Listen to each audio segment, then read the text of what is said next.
Hello everyone, welcome to my channel market movers. अभी हम लोग बैंक निफ्टी और निफ्टी का कल के लिए डिस्कशन करते हैं। उससे पहले एक बार कल का हम लोग व्यू देख लेते हैं, कल का मेरा क्या व्यू था।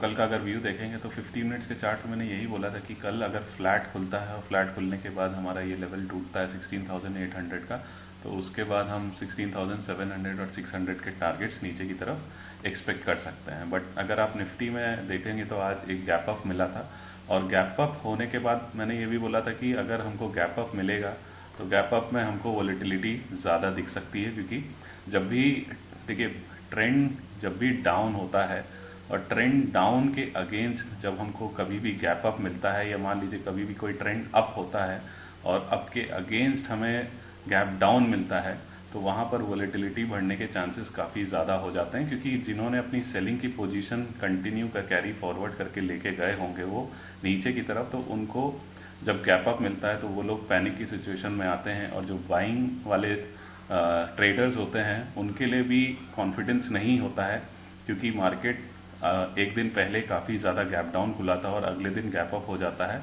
तो उनको भी पूरी तरीके से कॉन्फिडेंस नहीं होता है कि इस सिचुएशन में वो लोग बाय करें कि ना करें। इस कंडीशन की वजह से मार्केट में वॉलेटिलिटी बढ़ने के चांसेस काफ़ी ज़्यादा हो जाते हैं। और कभी भी इस तरीके का जब कॉन्ट्रा मूव आता है मार्केट में, गैप अप हो जाता है ट्रेंड के अगेंस्ट, क्लोजिंग प्राइस जो हो जाती है वो काफ़ी इंपॉर्टेंट हो जाती है। अगर जिसने भी मेरा टेलीग्राम चैनल या व्हाट्सएप में जो भी लोग मेरे साथ जुड़े हैं, मैंने मॉर्निंग में ही ये एडवाइस डाली थी कि मार्केट जो है वोलेटाइल रह सकता है, और जब तक क्लोजिंग प्राइस नहीं टूटता है तब तक हम सेलिंग की पोजीशन नहीं बनाएंगे। अगर निफ्टी का अगर आप चार्ट देखोगे तो निफ्टी ने जो अपनी सपोर्ट लिया था वो निफ्टी ने कल के क्लोजिंग प्राइस के आसपास ही सपोर्ट लिया, और वहीं से बाउंस करके मूवमेंट की तरफ ऊपर जाते हुए हमको देखने को मिला था। फिर अगर मैंने ये भी डाला था कि मूवमेंट वन साइड तभी आएगी जब हम कल का हाई और कल का लो ब्रेक करेंगे। लो तो निफ्टी ने नहीं तोड़ पाया था, लेकिन हाई भी यहाँ पर अगर आप देखोगे तो यहाँ पर काफ़ी टाइम स्पेंड किया था, क्योंकि यहाँ पर काफ़ी ज़्यादा सेलर्स खड़े होंगे येस्टरडे हाई के आसपास, क्योंकि यहीं से ही गैप डाउन हुआ था और यहाँ से मार्केट ने काफ़ी नीचे की तरफ क्लोजिंग दी थी। तो ये वाला जो जोन था ये काफ़ी स्ट्रॉन्ग रेजिस्टेंस जोन था। तो इसीलिए अगर आप देखोगे यहाँ पे करीब 12 बजे से लेके 1:15 बजे तक करीब 1.5 आवर्स के आसपास निफ्टी ने यहाँ टाइम स्पेंड किया था। फिर मैंने यही बोला था कि अगर येस्टरडे हाई एंड येस्टरडे लो अगर ब्रीच होता है और सस्टेन करता है तभी हम एक ट्रेंडिंग मूव ऊपर की तरफ जाते हुए देख सकते हैं। तो यहाँ पर अगर आप देखोगे 15 मिनट्स के चार्ट पे तो एक अच्छी स्ट्रॉन्ग बुलिश कैंडल हमको देखने को मिली थी, और उसके बाद निफ्टी ने वन साइडेड मूव ऊपर की तरफ हमको जाते हुए मिला था। जब भी इस तरीके का सिनेरियो हो आपको थोड़ा सा इन सब चीज़ों पर ध्यान देना ज़रूरी होता है, और किस तरीके से ट्रेड लेना है उस पर भी आपको ध्यान देना ज़रूरी होता है। कभी भी कॉन्ट्रा ट्रेड्स होते हैं या कॉन्ट्रा मूव्स होते हैं तो क्लोजिंग प्राइस पिछले दिन की काफ़ी इम्पॉर्टेंट हो जाती है। एक बार अगर आप बैंक निफ्टी का चार्ट देखेंगे तो बैंक निफ्टी मॉर्निंग में वीक था। अगर आप देखेंगे तो यहाँ पर भी बैंक निफ्टी ने भी एक गैप अप दिया था। मैंने बैंक निफ्टी में भी यही बोला था कि अगर क्लोजिंग के प्राइस के आसपास या इस रेंज के आसपास खुलता है और उसके बाद अगर लो तोड़ता है तो हम उसको 38,600 और फिर उसके बाद 36,400 और 36,500 के आसपास तक जाते हुए देख सकते हैं। अगर देखेंगे बैंक निफ्टी ने परफेक्ट ओपनिंग दी थी जैसे हमने एक्सपेक्ट किया था, और मैंने ये भी बोला था कि इस जोन में अगर आपको कोई 5 मिनट्स की रेड रंग की कैंडल मिल जाती है 5 मिनट्स पे, तो आप वहाँ पर एक सेलिंग की पोजीशन भी बना सकते हो। अगर आप किसी ने भी इस पर गौर किया होगा तो यहाँ पर एक 5 मिनट्स की रेड रंग की कैंडल बनी थी और उसके बाद हमको एक अच्छी सेलिंग देखने को मिली थी। तो जिसने भी यहाँ पर ट्रेड लिया होगा इसके बेसिस पर उसको एक अच्छा प्रॉफिट भी हुआ होगा। उसके बाद अगर आप देखोगे यहाँ पर लो ब्रीच हुए थे, उसके बाद बैंक निफ्टी ने जो लो बनाया वो 38,667 के आसपास का लो बनाया था। बट एक चीज़ हमेशा ध्यान देना चाहिए कि कभी भी निफ्टी और bank Nifty both index mostly maximum cases में एक ही डायरेक्शन में चलते हैं, तो हमको दोनों इंडेक्स को वॉच करके ही ट्रेड लेना चाहिए।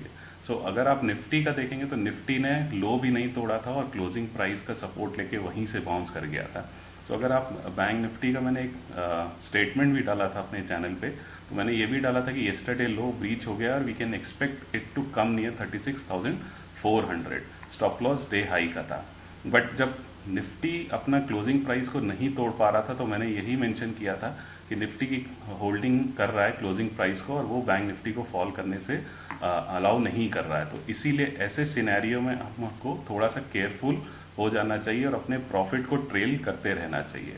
सो अगर जिसने भी यहाँ पर प्रॉफिट को ट्रेल किया होगा, उसका अगर बुक कर लिया होगा तो वेल एंड गुड, अदरवाइज उसका ट्रेलिंग स्टॉप लॉस हिट हो गया होगा।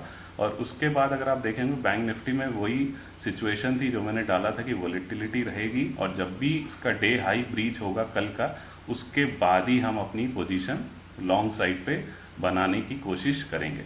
बट बैंक निफ्टी का मूवमेंट निफ्टी के कंपैरेटिवली इनिशियल टाइम पे वीक था और स्लो था। तो अगर देखेंगे तो बैंक निफ्टी ने जो डे हाई निकाला था वो करीब यहाँ पर निकाला था 2 बजे के आसपास, जबकि निफ्टी ने जो डे हाई निकाला था वो अगर आप देखोगे तो बैंक निफ्टी ने जो डे हाई निकाला था वो करीब 1:30 बजे निकाला था और वहीं से वन साइडेड मूव आते हुए दिख गई थी। जबकि बैंक निफ्टी ने जो डे हाई निकाला था वो करीब 2 बजे के आसपास निकाला था और वहाँ से हमको एक ऊपर की साइड मूवमेंट आते हुए दिखी थी। सो ये थोड़ा सा हम लोग को केयरफुल होना चाहिए। कभी भी जब ट्रेंड के अगेंस्ट मूव आता है तो हमें तुरंत शॉर्ट पोजीशन में नहीं एंटर करना चाहिए। अगर हमारे सेटअप के साथ हमें कुछ मिलता है और अगर दोनों इंडेक्स एक साथ नहीं मूव कर रहे हैं तो हमको थोड़ा सा केयरफुल हो जाना चाहिए और अपने प्रॉफिट को ट्रेल करना शुरू कर देना चाहिए। ऑल्दो बैंक निफ्टी ने भी 5 मिनट्स के चार्ट पे जिसने भी ट्रेड लिया होगा उसको एक अच्छा प्रॉफिट नो डाउट हुआ होगा, क्योंकि करीब करीब ये 5 मिनट्स की कैंडल का लो अगर देखेंगे तो 36,957 का लो बनाया था। वहाँ से बैंक निफ्टी ने जो लो बनाया था वो 36,667 का करीब 300 पॉइंट का मूव फिर भी हमको देखने को मिला था। तो ये थोड़ा पॉइंट आपको लर्निंग पर्पस के लिए अपने माइंड में रखना चाहिए। आप इसको नोट डाउन भी कर सकते हो, क्योंकि देखिए मार्केट में यही सब चीज़ें अगेन एंड अगेन रिपीट होती रहती हैं। So we have to be ready with our learning कि हमको अगर फिर से वैसी सिचुएशन मिलती है तो हम उसी हिसाब से अपना ट्रेड ले सकते हैं। अभी हमारे लिए कल की क्या पॉइंट्स हैं ट्रेड्स लेने के लिए इंट्रा के हिसाब से। तो इंट्रा के हिसाब से देखिए अभी निफ्टी ने तो अपना गैप फिल कर दिया है ऊपर की तरफ। यहाँ पर जो ब्रेकडाउन आया था, गैप डाउन हुआ था, उसके हिसाब से निफ्टी ने यहाँ पर अपनी गैप फिलिंग कर दी है। अभी हमारा निफ्टी का क्या ट्रेड होना चाहिए, तो निफ्टी में अगर हमको कोई फ्लैट ओपनिंग मिलती है, फ्लैट ओपनिंग मतलब क्लोजिंग के आसपास ही ओपनिंग अगर मिलती है और ओपनिंग होते ही ये जो स्विंग हाई है 375 का इसको क्रॉस करता है तो हम निफ्टी में 17,400 और उसके बाद 17,450 का टारगेट एक्सपेक्ट कर सकते हैं। अब मान लीजिए एक कोई बहुत बड़ा गैप अप होता है, गैप अप मान लीजिए 450 के आसपास ही होता है, तो अगर आप देखोगे तो यहीं से ही एक निफ्टी में सेलिंग आई थी 450 के आसपास से और फिर ये वाला लेवल टूटा था। सो 450 still will be a strong resistance. तो यहाँ पर अगर आपको कोई रेड रंग की कैंडल मिलती है तो आप वहाँ पर भी सेलिंग की पोजीशन बना सकते हो। अब मान लीजिए कि रेड रंग की कैंडल ना मिले या निफ्टी जो है यहाँ पे टाइम स्पेंड करे, कुछ टाइम 15-20 मिनट हो गया, आधा 1 घंटा हो गया, यहाँ पे टाइम अगर स्पेंड करता है और टाइम स्पेंड करने के बाद यहाँ पर ब्रेकआउट दे देता है ऊपर की तरफ, मान लीजिए यहाँ पे कुछ टाइम स्पेंड कर रहा है तो और यहाँ पर ब्रेकआउट दे देता है तो आप इस स्विंग के स्टॉप लॉस के साथ अपनी पोजीशन लॉन्ग साइड पे बना सकते हैं और निफ्टी फिर हमको ऊपर की तरफ ये वाला जो गैप है इसको फिल करने के लिए तरफ जा सकता है, जो कि 17,500-550 के आसपास निकल कर आता है। अभी सेलिंग के लिए इंट्राडे में हमें थोड़ा सा वेट एंड वॉच ही करना पड़ेगा, क्योंकि यहाँ पर अभी क्या है कि एक सपोर्ट है 17,100 का, जो कि येस्टरडे हाई था, वो अभी सपोर्ट का रोल प्ले कर रहा है। सो 17,100 से लेके 17,040 के बीच का जो जोन है ये सपोर्ट जोन है। सो निफ्टी अगर मान लीजिए कुछ गैप डाउन होता है किसी वजह से तो 17,030 17,100 के बीच में जो जोन है ये एक सपोर्ट जोन हो सकता है और यहाँ पर निफ्टी सपोर्ट लेके फिर से वापस ऊपर जा सकता है। अब मान लीजिए इतना बड़ा गैप डाउन नहीं होता है, यहाँ कहीं बीच में होता है, तो देखिए यहाँ पर भी वही सिनेरियो होगा, क्योंकि हमारा भी ट्रेंड इंट्राडे में थोड़ा सा बुलिश हो रहा है और अगर उसके अगेंस्ट हमको गैप डाउन मिलता है तो गैप डाउन में फिर यही सिचुएशन फिर से वोलेटिलिटी बढ़ने की ज़्यादा हो जाएगी, क्योंकि ऊपर की जो क्लोजिंग प्राइस है वो आपको रेजिस्टेंस बनते हुए दिखेगी और नीचे ये जो सपोर्ट्स हैं वो आपको सपोर्ट देंगे। तो निफ्टी जो है वो इस रेंज में आपको टाइम पास करते हुए दिख सकता है। हमारे लिए बेस्ट अपॉर्चुनिटी यही होगी। इसके ऊपर अगर कोई कैंडल सस्टेन करती है 15 मिनट्स की, तो फिर हम अपनी लॉन्ग की पोजीशन बना सकते हैं। सो ये मेरा निफ्टी का व्यू है। निफ्टी बैंक का देख लेते हैं। निफ्टी बैंक का अगर आप देखोगे तो अभी गैप निफ्टी बैंक में फिल नहीं हुआ है, और ये 38,400 से लेके 38,800 ये एक रेंज थी जिसको बैंक निफ्टी ने हम लोग को मंडे वाले दिन गैप डाउन के दिन टूटी थी। सो अभी ये 38,400 से लेके 38,600 और फिर 38,800 ये एक स्ट्रॉन्ग रेजिस्टेंस जोन है। सो अगर कल हमको गैप अप मिल जाता है, मान लीजिए अगर गैप अप मिलता है 38,400 के आसपास, और वहाँ पर आपको कोई रेड रंग की कैंडल दिखती है, तो वहाँ पर आप सेलिंग की पोजीशन बना सकते हो। बट आपके टारगेट्स जो आज की क्लोजिंग प्राइस है उसी के आसपास ही होने चाहिए, उससे ज़्यादा आप टारगेट मत रखिएगा, क्योंकि यहाँ पर फिर से सपोर्ट लेके वापस ऊपर की तरफ मूवमेंट आपको आते हुए दिख सकती है। यहाँ पर कुछ ऐसा सिनेरियो हो सकता है। सो अगर सेलिंग करनी है तो यहाँ पर अगर आपको मिलती है तो यहाँ सेलिंग कर सकते हो, ये आपका टारगेट होगा। और अगर ये फिर से बाउंस करके ऊपर की तरफ इस लेवल को तोड़ देता है तो आप फिर से एक बाइंग की पोजीशन पे बैठ सकते हो। ऊपर की तरफ जो टारगेट्स हमारे निकल के आएंगे वो 38,600 और उसके बाद 38,800। अब मान लीजिए बहुत बड़ा गैप अप हो जाता है जो कि 38,800 के आसपास आता है, तो हम वहाँ पर फिर से सेलिंग की पोजीशन बना सकते हैं एज पर हमारा 5 मिनट्स रेड कैंडल रूल के हिसाब से।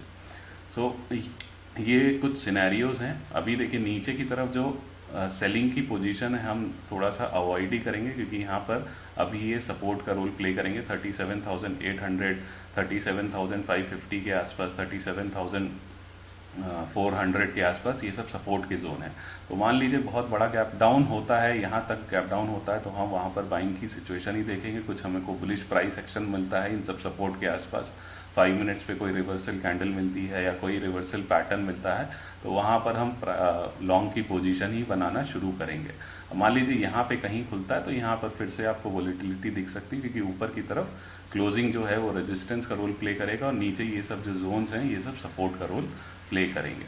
तो हम वहाँ पर थोड़ा सा अपनी पोजीशन साइज करेंगे, कम करेंगे और वेट करेंगे कुछ लेवल्स का ब्रीच होने का ही, तभी हम अपनी पोजीशन लॉन्ग साइड पे बनाकर चलेंगे।